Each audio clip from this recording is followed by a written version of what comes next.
बहुत समय पहले की बात है। एक हरा भरा जंगल था। हर सुबह सूरज की किरणें जब पेड़ों की टहनियों से छन कर जमीन पर गिरती थीं, तो पूरा जंगल सोने सा चमकने लगता था। इस जंगल में हर तरह के जानवर रहते थे। शेर, भालू, तोता, लोमड़ी, खरगोश। और फिर आता था सबसे अलग, गोलू हाथी। गोलू था तो प्यारा, लेकिन उसकी एक बड़ी कमी थी। वो सब कुछ भूल जाता था। सुबह उठकर सोचता, मैंने नहाया या नहीं। खाना देखकर सोचता, ये तो मैंने अभी खाया था या नहीं। और एक बार तो अपना ही जन्मदिन भूल गया था। शेर बोला, अरे गोलू, तू तो चलता फिरता भुलक्कड़ खाना है। लोमड़ी हंसते हुए बोली, इसको तो खुद का नाम भी याद नहीं रहता होगा। भालू बोला, अब इसे कोई सुपर पावर ही बचा सकती है। गोलू बस मुस्कुराता रहता, पर अंदर से थोड़ा उदास हो जाता। कभी कभी वो सोचता, काश मैं सब कुछ याद रख सकता। एक दिन जंगल में कुछ अजीब सा हुआ।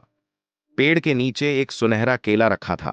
वो केला चमक रहा था, जैसे उसमें कोई रहस्य छुपा हो। पास में एक पुरानी चिट्ठी थी। जो मुझे खाएगा उसे मिलेगी एक ऐसी याददाश्त जो कभी कुछ नहीं भूलेगी, पर शर्त यह है, दिल होना चाहिए सच्चा। गोलू की आंखें चमक उठीं।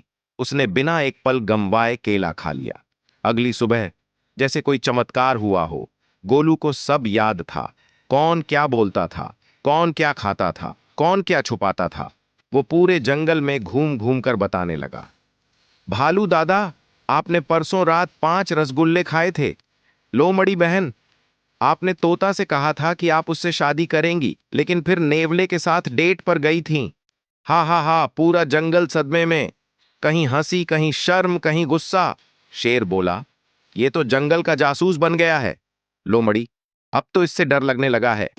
तोता, इसका तो दिमाग कंप्यूटर हो गया है। गोलू खुश था कि अब वो सब कुछ याद रख सकता है, लेकिन धीरे धीरे उसे समझ आया, अब कोई उससे खुलकर बात नहीं करता, कोई उसके साथ खेलता नहीं। सब उससे दूर दूर रहते हैं।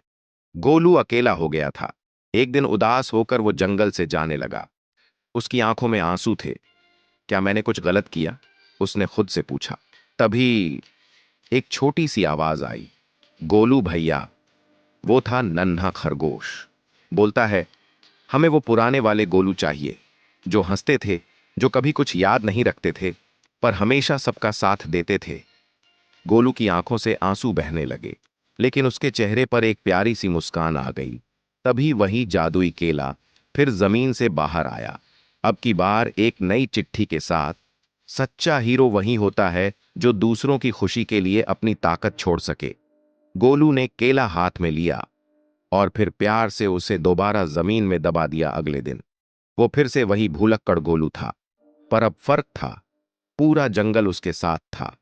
हर कोई उसकी मदद करता, उसे प्यार करता और कहता, गोलू जैसा कोई नहीं। सीख, स्मार्ट होना अच्छा है, लेकिन दिल से प्यारा होना उससे भी ज्यादा जरूरी है। सच्चा दोस्त वही है जो तुम्हें जैसे हो वैसे ही पसंद करे।